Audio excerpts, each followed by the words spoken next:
मुज़िब साहब जी Sheikh Nasrallah जो ही वाक़ियो थियो उनजी शहादत खां कुछ ॾींहंनि खां पोइ 2 टिनि ॾींहंनि खां पोइ पाण ॾिठो त हिकिड़ा अफ़वाह या औरत जे हवाले सां कोशिशि थी त हिनखे काराइं जो रंग ॾिनो वञे।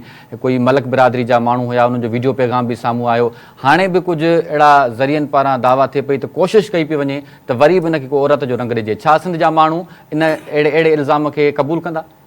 ॾिसो, मुंहिंजे ख़्याल में पहिरें ॾींहुं बि मूं इहो ई चयो, पाण प्रोग्राम में वेठा हुआसीं त मूं इहो ई चयो त हीअ अॻिते हली अहिड़े क़िस्म जी शयूं असां वटि पैदा कयूं वेंदियूं आहिनि जेके माज़ी में बि सहाफ़ी क़तल कया विया आहिनि। उन में या त इन क़िस्म जो तासुरु ॾियण जी कोशिशि कई वई आहे या वरी सच में ई उन्हनि माण्हुनि खे जिन माण्हुनि सां जेकॾहिं कंहिं सहाफ़ी जा के नंढा के तकरार आहिनि त उन्हनि खे उन्हनि ते हथु रखी करे उन्हनि खां इहा वारदात कराई वई आहे।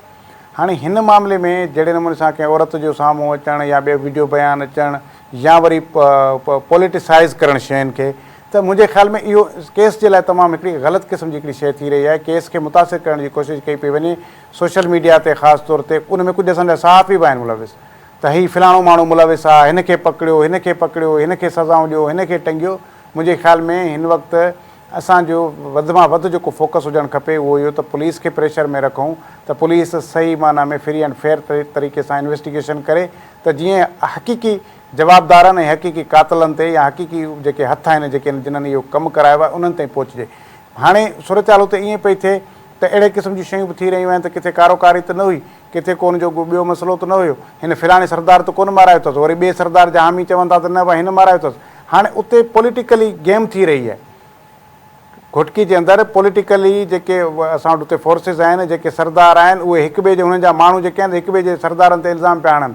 हाणे इन में छा थींदो त असल कातिल बची वेंदो। तव्हां केस खे एतिरो कंट्रोवर्शियल ठाहे छॾींदो जो हिकु त मुंहिंजे ख़्याल में त FIR ख़ुदि कंहिं दास्तान खां घटि कोन थी लॻे। FIR बि हिकिड़ी अजीब ग़रीब क़िस्म जी हिकिड़ी कहाणी आहे, उहा हिकिड़ी उन में ठाही वई आहे त हू भोतार के निज़ाम जे ख़िलाफ़ु हुई। माना ईअं ॼण त सॼे हिन सिस्टम खे उनजो कातिल करार ॾिनो वियो आहे। ऐं इन में को शक कोन्हे त चवण जी हद ताईं के लिखण जी हद ताईं त उनजो कातिल हीउ सिस्टम ई आहे, हीउ निज़ाम ई आहे, हीउ समाज ई आहे, हीउ जेको असांजो जेको भोतार को निज़ाम आहे उन ई हुनजो कातिल आहे। पर स्पेसिफिक कंहिं माण्हू जो उन FIR में ज़िक्र न कयो वियो आहे त ख़ुदि पुलिस त पहिरें ॾींहं खां ई नथी चाहे त इन मामले में को सही नमूने सां के पेरा खणिजनि।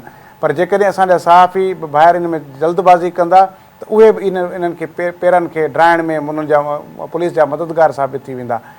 हिन में को शक कोन्हे त जेको बि केतिरो बि बासर हुजे, केरु सरदार हुजे, केरु भोतार हुजे, जेको मुलविस आहे उनखे ईअं पकड़ियो वञे, केस में नॉमिनेट कयो वञे, उनखे जेल में विधो वञे। इहो असां सभिनी जो मुतालबो आहे। पर ख़ुदारा केस खे ख़राबु करण जे लाइ अहिड़े क़िस्म जी हरकतुनि खां पासो कयो वञे। ख़ासि तौर ते जेके असांजा सहाफ़ी भाइर आहिनि उहे घटि में घटि तहमुल जो मुज़ाहिरो कनि। उहे इन हवाले सां इहो एहतजाज जेको हले पियो इन ते पुलिस ते पंहिंजो प्रेशर ज़रूरु विझनि।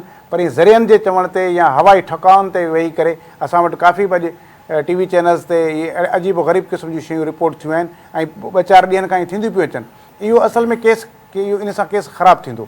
हाणे सवालु इहो आहे त छा जेको जुडिशल कमीशन ठहे थो या का कमेटी ठहे थी, छा उहा इंसाफ़ ॾेई सघंदी? मूंखे ख़बर न आहे। मां जेके बि असां ॾिठियूं आहिनि जुडिशल इंक्वायरीज़ उनजो बि तजुर्बो एॾो को सुठो कोन्हे। उन्हनि जी बि का तारीख़ खणी ॾिसूं का एॾी सुठी कोन्हे त को उन में को इंसाफ़ थियो हुजे।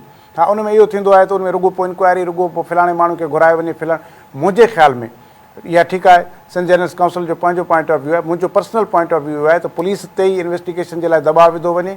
जेकॾहिं को जज वेही जेकॾहिं करे थो त पोइ शायदि असां तव्हां बि एतिरो पोइ न ॻाल्हाए सघंदासीं।